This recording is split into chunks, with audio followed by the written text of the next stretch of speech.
On pourrait croire que les personnes qui font des burn-out, ce sont des personnes faibles, alors que bah, pas du tout.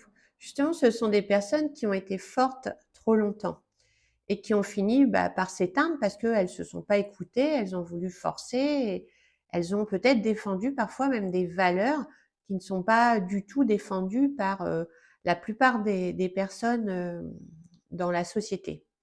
En tout cas, elles sont allées jusqu'au bout de leurs convictions, quitte à se griller. Et ça, il faut plutôt être fort. Autre chose, ces personnes qui se sont retrouvées avec un taux d'énergie à zéro ont su remonter leur taux et se réinventer. Et ça, eh bien, c'est pas donné à tout le monde.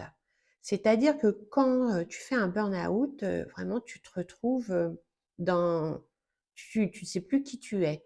Disons que tu ne peux plus t'identifier à tout ce que tu faisais, à qui tu étais avant. C'est vraiment comme si, voilà, la personne que tu étais s'écroule.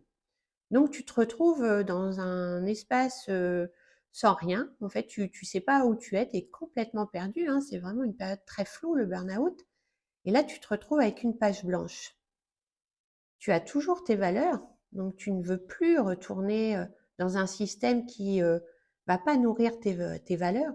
Donc tu vas te réinventer. Tu vas créer toi quelque chose à partir de tes valeurs, de ce que tu veux, de ce qui est bon pour toi, bon pour les autres, bon pour la planète.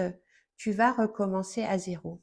Penser que les personnes qui font des burn-out sont des personnes faibles, c'est vraiment, vraiment une illusion.